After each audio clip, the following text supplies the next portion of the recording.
Hello everyone. आज मैं आपके लिए लेके आया हूँ एक ऐसी वीडियो जो इंग्लिश सीखने में आपकी बहुत ही ज़्यादा हेल्प करेंगे। हमें इंग्लिश सीखने से पहले इन रूल्स को अच्छी तरह से जानना होगा। बेसिकली हमारे पास जो इंग्लिश में अल्फ़ाबेट्स हैं वो 26 लेटर होते हैं, जिनमें कंसोनेंट होते हैं 21 और वोवल्स होते हैं 5। वोवल्स कौन से होते हैं? ए, ई, आई, ओ, यू। ये हमारे 5 वोवल्स होते हैं। इनका हमने साउंड पर फोकस करना है ओनली। बाकी जो इनके अलावा जो लेटर हैं 21, वो सारे कंसोनेंट होते हैं। ध्यान से देखना, ध्यान से सुनना।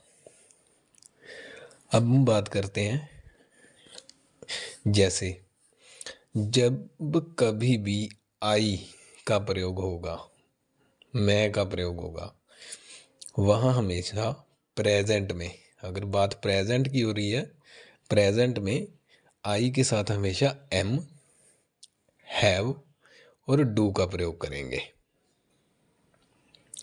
अगर हम आई के साथ पास्ट की बात करेंगे तो पास्ट में क्या आएगा?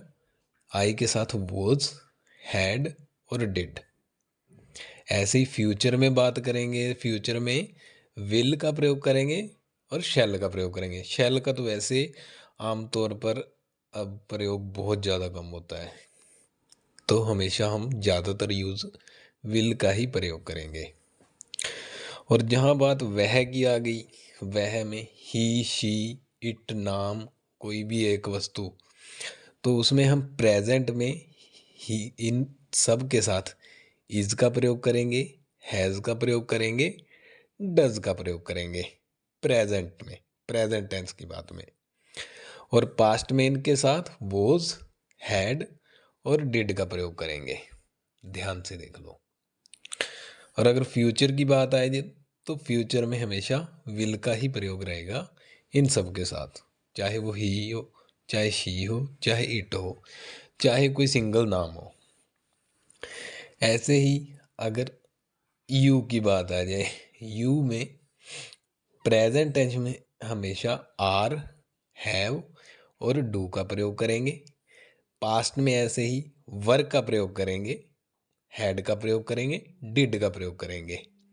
और फ्यूचर में सिर्फ क्या रहेगा अपने पास? सिर्फ और सिर्फ विल ही रहेगा। जो हमने यूज़ करना है वो विल का ही यूज़ करेंगे। और अगर मान लो दे का यूज़ आता है तो दे में वही सेम जो कंडीशंस यू के लिए थी, वही सेम कंडीशन दे के लिए रहेंगी। आर, हैव, डू प्रेजेंट में, वर, हैड, डिड पास्ट में, और विल का प्रयोग करेंगे फ्यूचर में इनके साथ। वही कंडीशन हम की लगा लो, वी की लगा लो। वी में भी यही सेम कंडीशन है, आर, हैव, डू प्रेजेंट में, वर, हैड और डिड पास्ट में, और विल, शैल फ्यूचर में, जो हम ये यूज़ करें। जैसे देखो example, I have to go, मुझे जाना होगा। अभी प्रेजेंट की बात हो रही है। प्रेजेंट में आई के साथ क्या आएगा? हमेशा have.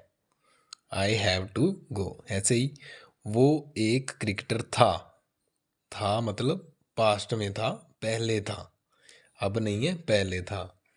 He was a cricketer. ही आ गया, ही के साथ हमेशा पास्ट में क्या आएगा? वॉज। तो ही वॉज अ क्रिकेटर, वो एक क्रिकेटर था। ऐसे ही मेरे पास 2 पेन थे, पास्ट की बात हो रही है। आई हैड 2 पेन्स।